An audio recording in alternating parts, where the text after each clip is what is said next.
हर बच्चा एक कोरा कागज होता है, उस पर जो लिखा जाए वही उसका भविष्य बनता है। हम जो बोलते हैं, सोचते हैं और जैसा व्यवहार करते हैं, सब कुछ उनके अवचेतन में दर्ज हो जाता है।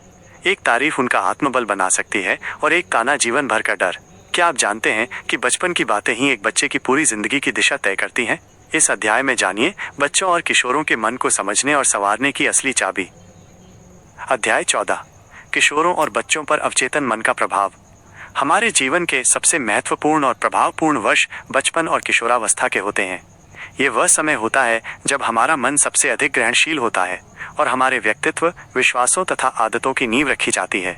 डॉक्टर जोसेफ मर्फी हमें सिखाते हैं कि बच्चों और किशोरों का अवचेतन मन एक अत्यंत उपजाऊ मिट्टी की तरह है और उसमें जो भी विचार बोए जाते हैं वे भविष्य के वयस्क के चरित्र और भाग्य को आकार देते हैं।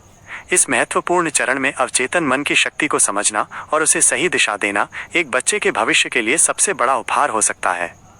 यह अध्याय बताता है कि कैसे माता पिता, शिक्षक और समाज के अन्य सदस्य बच्चों और किशोरों के अवचेतन मन को सकारात्मक रूप से प्रभावित कर सकते हैं, जिससे वे आत्मविश्वास, रचनात्मकता और खुशी से भरा जीवन जी सकें।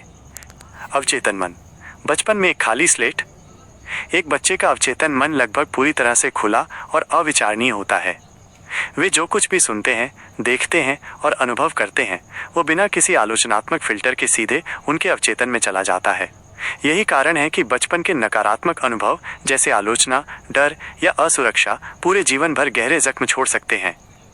यदि किसी बच्चे को बार बार ये बताया जाता है कि वो बुद्धिमान नहीं है, बहुत शरारती है या कभी सफल नहीं होगा, तो उसका अवचेतन मन इन विचारों को एक सच्चाई के रूप में स्वीकार कर लेता है। ये विचार बाद में मानसिक बाधाओं, कम आत्मसम्मान और आत्मसंदेह के रूप में प्रकट होते हैं, जो उस बच्चे को अपनी पूरी क्षमता तक पहुंचने से रोकते हैं। सकारात्मक बीज बोने की जिम्मेदारी। डॉक्टर मर्फी इस बात पर जोर देते हैं कि बच्चों के अवचेतन मन में सकारात्मक और सशक्त बनाने वाले बीज बोना माता पिता और शिक्षकों की सबसे बड़ी जिम्मेदारी है। बच्चे के मन में बोया गया प्रत्येक विचार भविष्य में एक फल देगा। एक, सकारात्मक भाषा का प्रयोग करें। बच्चों से बात करते समय हमेशा सकारात्मक और रचनात्मक भाषा का उपयोग करें। तुम कितने स्मार्ट हो, तुम ये कर सकते हो, तुम अद्भुत हो जैसे शब्द उनके अवचेतन में विश्वास और आत्मविश्वास का बीज बोते हैं। आलोचना करने के बजाय उन्हें सुधारने के लिए प्रोत्साहित करें।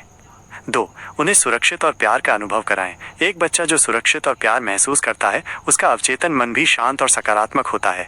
उन्हें बताएं कि आप उनसे बिना शर्त प्यार करते हैं और उनका समर्थन करते हैं। यह उनके अवचेतन में सुरक्षा और आत्मविश्वास की भावना पैदा करता है, जो उन्हें नए अनुभव लेने और असफलताओं से सीखने का साहस देता है। 3, उनकी रचनात्मकता को प्रोत्साहित करें। बच्चों की कल्पना शक्ति असीमित होती है। उनकी रचनात्मकता को दबाने के बजाय उसे प्रोत्साहित करें। उन्हें कहानियां सुनाएं, उन्हें कला और संगीत में भाग लेने दें और उन्हें अपने सपनों के बारे में सोचने दें। ये उनके अवचेतन मन को असीम संभावनाओं और रचनात्मक समाधानों के लिए खोलता है। 4, उनकी इच्छाओं और प्रार्थनाओं को गंभीरता से लें। जब कोई बच्चा कुछ चाहता है तो उसे हंसी में ना उड़ाएं। उन्हें सिखाएं कि वे अपनी इच्छाओं को अपने मन में रखें और विश्वास करें कि वे पूरी हो सकती हैं। उन्हें प्रार्थना का वैज्ञानिक तरीका सिखाएं, अपनी इच्छा को एक स्पष्ट चित्र के रूप में देखना और ये विश्वास करना कि वो पूरी हो रही है।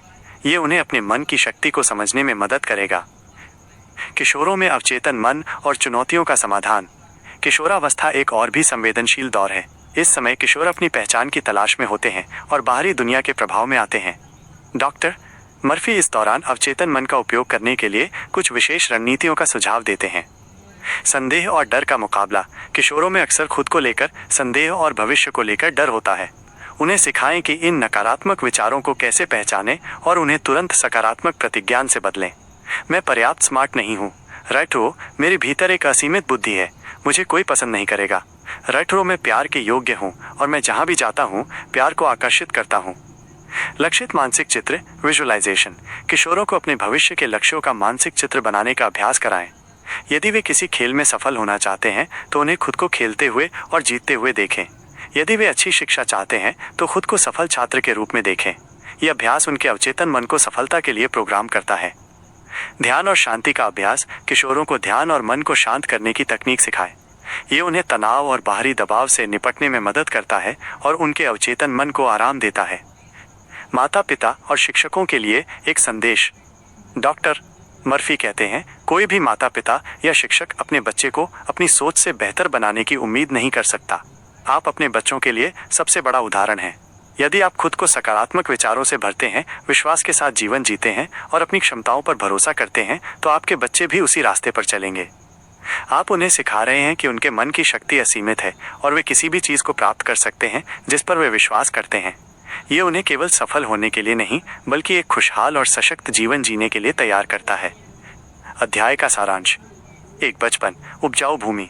बच्चों का अवचेतन मन सबसे अधिक ग्रहणशील होता है और बचपन के अनुभव उनके भविष्य को आकार देते हैं। 2. सकारात्मक बीज बोना। माता पिता और शिक्षकों को बच्चों के अवचेतन में सकारात्मक और सशक्त बनाने वाले विचार बोने चाहिए। 3. सुरक्षा और प्रेम। बच्चों को सुरक्षित और प्यार महसूस कराना उनके अवचेतन में विश्वास और आत्मविश्वास पैदा करता है। 4. किशोरों की चुनौतियां। किशोरों को संदेह और डर से निपटने के लिए प्रतिज्ञान और मानसिक चित्र का उपयोग करना सिखाएं। 5. उदाहरण बने। आप स्वयं अपने बच्चों के लिए सबसे बड़ा उदाहरण हैं। सकारात्मकता और विश्वास के साथ जीना उन्हें सिखाने का सबसे अच्छा तरीका है। निष्कर्ष। बच्चों और किशोरों का अवचेतन मन एक ऐसी शक्तिशाली शक्ति है जिसे सही दिशा दी जानी चाहिए। जब हम उन्हें अपने मन की शक्ति को समझने और उसका उपयोग करने का तरीका सिखाते हैं, तो हम उन्हें केवल ज्ञान नहीं दे रहे होते, बल्कि हम उन्हें एक ऐसा उपकरण दे रहे होते हैं जो उन्हें जीवन की हर चुनौती का सामना करने और अपने सपनों को साकार करने में मदद करेगा। अपने बच्चों के अवचेतन मन को प्यार, विश्वास और संभावनाओं से भरें और वे एक अद्भुत भविष्य का निर्माण करेंगे। अगर आपको ये अध्याय पसंद आया हो तो अगला अध्याय सुनने के लिए चैनल को जरूर सब्सक्राइब करें। अगर आप किसी और किताब की ऑडियो सुनना चाहते हैं तो नीचे कमेंट में उसका नाम लिखें। मैं कोशिश करूंगा कि अगली किताब वही हो जो आप सुनना चाहते हैं। धन्यवाद और सुनते रहिए।